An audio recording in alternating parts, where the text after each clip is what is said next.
Hi, we are verifying the audience. I am Jonathan, I'm Chelsea. I'm Sophia. and this is Lizzie. Take it away. Imagine you're a child again. You're playing outside. It's a hot summer day. But you get bitten by a mosquito. And unfortunately, it's not just any old mosquito. This mosquito has malaria. In a couple of days, you develop a severe fever, violent chills, you start vomiting, you have diarrhea, and on top of that, you don't live in America, and you don't live near a hospital. As a matter of fact, the closest medical clinic is over a day's journey away. So you and your parents make the long journey to the medical clinic. You get there, and it's really small. There's only a few beds. The few nurses that are there, you have to wait all day to see them. There's just a little bit of equipment there that they can use to treat you, and a few meds. It's probably hard for you as an American to imagine this scenario. For me, though, it's not that hard to imagine. It's actually one that I've witnessed in real life. I had the opportunity to go 2 years ago on a medical missions trip to Togo, West Africa. That experience literally changed my life and how I view medical care overseas. On that trip, I got to see firsthand the desperate need for medical care overseas. Um, People, literally every day, people die from diseases that are preventable, diseases that we have the cure for. And I got to see how a huge contributing factor to that is nursing shortages in developing countries. Um, as I mentioned before, every day people suffer and die from diseases that are treatable. One stat that I found that really stood out to me was that every year 6 million children die from diseases that are preventable, such as malaria, pneumonia, and diarrhea. It's hard for us to imagine dying from a disease that here in America would be so curable. Um, 6 million is a big number, but that number is not just a number.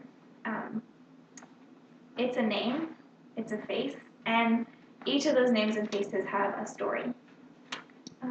So, why does this problem exist? Why is there such a big issue with medical care overseas? Well, there's a multitude of factors, um, but the one that I want to hit the most on is the nursing shortage.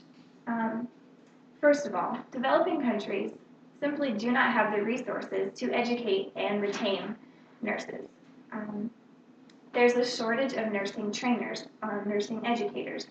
The World Health Organization did a study and found that in industrialized countries like America, the ratio of nurse educators to students was 1 to 12. For every nurse educator, there was 12 students. In developing countries, though, that ratio was 1 to 45. For every one nurse educator, there was 45 students, meaning that there was a larger classroom size and therefore less accessibility to the instructor, leading to more frustration of the students, meaning that less of the students were finishing the nursing program and that the students that finished, they were less qualified and competent to provide good nursing care for their students. Also, in developing countries, they're simply unable to pay an adequate salary for their nurses. They just don't have the funds to compensate their nurses well. And also, another issue that has come up in the last couple years is that industrialized countries, to deal with their nursing shortages, have been attracting well qualified nurses from developing countries and pulling them to their countries. So that's great for the industrialized countries because they're dealing with their shortages, but it only further and worsens the shortages in developing countries. So you'll be sitting there and thinking, what does that mean to me? Um, my hope is that after hearing this, you'll have a desire to get involved yourself. Um, After going to Togo 2 years ago, I am greatly looking forward to the opportunity to go back. Um, Whether full-time or just short-term, I strongly urge you to get involved. There's so many different organizations that are already working to help provide solutions to this problem. Maybe you're in the audience and you're thinking, but I'm not a nursing student. How can I help?